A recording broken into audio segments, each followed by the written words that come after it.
Halo adik-adik semuanya, bagaimana kabar kalian hari ini?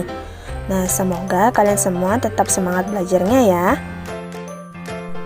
Nah, di video kali ini kita akan belajar tentang tema 8, subtema 1, pembelajaran 5, dan pembelajaran 6.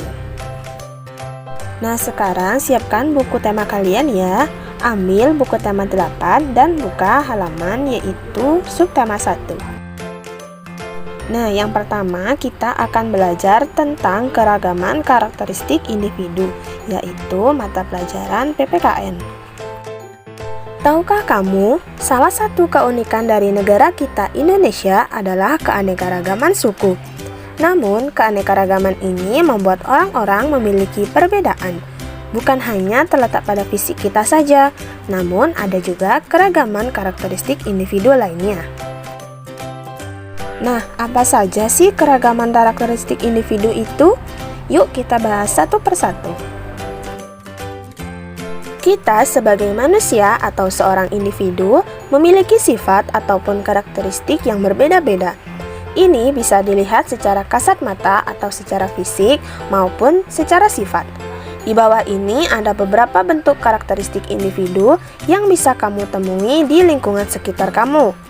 Yang pertama itu ada jenis kelamin, yang kedua ada ras atau suku, yang ketiga itu ada kecerdasan, yang keempat itu ada keyakinan atau agama, yang kelima itu ada hobi, yang keenam ada umur, yang terakhir ada kepribadian atau sifat. Ayo amati gambar berikut ini. Nah, di bawah ini ada beberapa gambar, yaitu yang pertama itu ada anak sedang belajar, dan yang gambar kedua itu ada anak dengan berbagai keragaman sukunya. Nah, jadi untuk gambar yang pertama itu merupakan salah satu keragaman sifat atau kepribadian seseorang, yaitu orang yang rajin. Dan gambar kedua itu adalah salah satu contoh keragaman sukunya. Nah, yang kedua kita akan belajar tentang cerita fiksi untuk mata pelajaran bahasa Indonesia. Pernahkah kalian membaca sebuah cerita dongeng di perpustakaan atau di buku pelajaranmu? Wah, tentunya kalian sudah pernah dong membaca cerita dongeng. Jadi, cerita dongeng ini merupakan salah satu jenis cerita fiksi.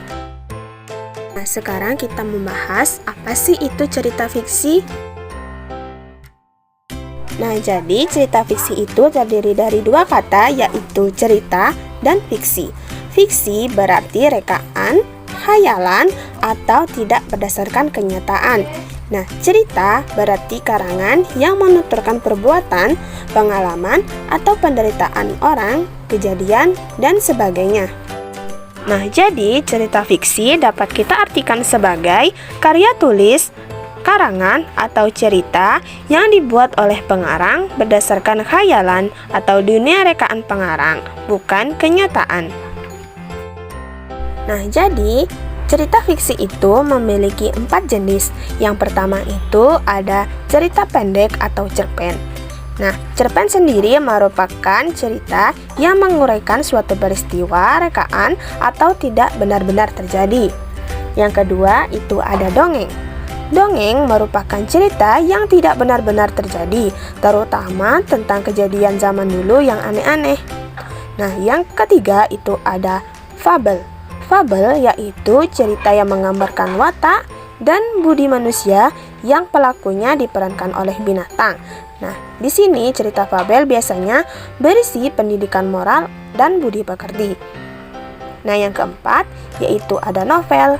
Novel adalah suatu karya sastra berbentuk prosa naratif yang panjang, yang di dalamnya terdapat rangkaian cerita tentang kehidupan seorang tokoh dan orang-orang di sekitarnya. Nah, di dalam sebuah cerita fiksi juga terdapat unsur intrinsik. Nah, unsur intrinsik itu adalah unsur yang membangun dari dalam cerita. Nah, adapun unsur-unsur tersebut di antaranya yang pertama itu ada tokoh dan penokohannya. Yang kedua itu ada latar cerita, yang ketiga ada alur cerita, yang keempat itu ada tema, yang kelima itu ada sudut pandang, dan yang terakhir ada pesan moral. Unsur intrinsik yang pertama itu ada tokoh dan penokohan. Tokoh merupakan pelaku yang diceritakan atau dikisahkan di dalam cerita melalui alur. Tokoh dalam cerita tidaklah harus manusia, namun juga berupa objek lain dalam bentuk personifikasi binatang maupun manusia. Nah, penokohan sendiri merupakan teknik atau cara pengarang dalam menggambarkan dan mengembangkan karakter tokoh dalam cerita. Penokohan tokoh dalam cerita biasanya terbagi menjadi 3 karakter, yakni protagonis atau karakter baik,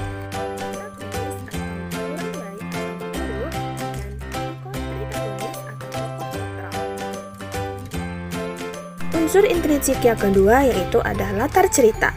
Latar adalah semua keterangan yang menunjukkan lokasi cerita terjadi, kapan cerita terjadi, serta keadaan masyarakat tempat di mana tokoh berada dan peristiwa terjadi. Nah, latar cerita sendiri itu dibagi menjadi 3, yaitu latar tempat, latar waktu, dan latar suasana. Latar tempat contohnya itu seperti di pegunungan, di suatu kerajaan, di sebuah desa kecil, dan lain-lain. Yang kedua itu ada latar waktu. Contohnya seperti pagi, siang, sore, atau malam. Dan yang ketiga itu ada latar suasana. Contohnya seperti menggembirakan, mencekam, menakutkan, atau menyedihkan. Unsur intrinsik yang ketiga itu ada alur atau plot. Alur adalah rangkaian peristiwa yang disusun secara berurutan dalam suatu cerita yang tersusun dari pengenalan, konflik, klimaks, dan penyelesaian. Nah, pada tahap pengenalan itu, biasanya cerita diawali dengan pengenalan latar dan tokoh. Contoh, pada suatu hari, hiduplah seekor terenggiling. Nah, pada tahap konflik, yaitu terjadinya masalah di dalam cerita yang membuat cerita lebih hidup. Contohnya, tiba-tiba datanglah semut yang mengganggu tidur terenggiling. Nah, pada tahap klimaks adalah puncak cerita. Biasanya ditandai dengan konflik yang semakin membesar. Dan tahap yang terakhir yaitu tahap penyelesaian. Pada tahap ini, puncak masalah bisa diselesaikan dan menuju ke akhir cerita. Selanjutnya itu ada tema cerita. Tema merupakan inti dari ide cerita. Seseorang yang hendak menulis sebuah cerita harus menentukan idenya terlebih dahulu. Unsur intrinsik yang selanjutnya yaitu ada sudut pandang. Sudut pandang merupakan cara suatu cerita dikisahkan atau pandangan yang dipergunakan pengarang sebagai sarana untuk menyajikan tokoh, tindakan, latar, dan berbagai peristiwa yang membentuk cerita dalam suatu karya kepada pembaca.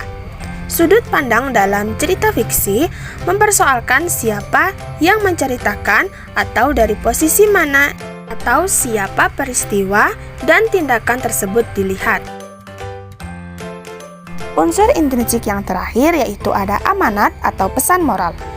Amanat adalah pesan yang ingin disampaikan penulis kepada pembacanya. Pesan biasanya berisi tentang nasihat atau nilai moral yang bisa didapatkan setelah mendengar atau membaca cerita. Nah, selanjutnya bahasan kita yang ketiga itu adalah tentang nada tempo dan tinggi rendah nada. Apakah kamu pernah menyanyikan sebuah lagu? Nah, apakah lagu yang kamu nyanyikan itu memiliki tempo dan nada? Tentunya, semua lagu itu memiliki tempo dan nadanya masing-masing. Nah, jadi apa sih itu tempo? Tempo adalah tanda yang dipakai untuk menunjukkan cepat lambatnya sebuah lagu yang dinyanyikan. Tempo biasanya ditulis di sebelah kiri atas lagu.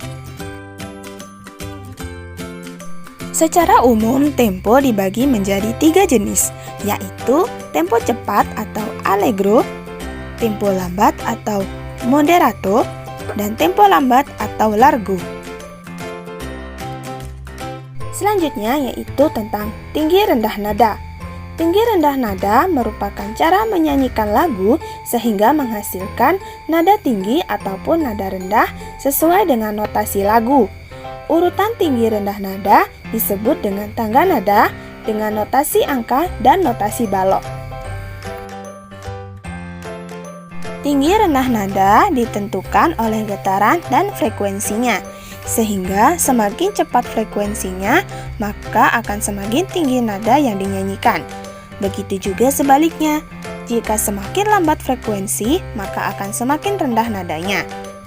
Nada yang tinggi menunjukkan suara makin tinggi, sedangkan nada yang rendah maka suara semakin rendah. Nah, di sini Kakak ada sebuah contoh lagu, yaitu lagu Kicir-Kicir yang berasal dari daerah Jakarta.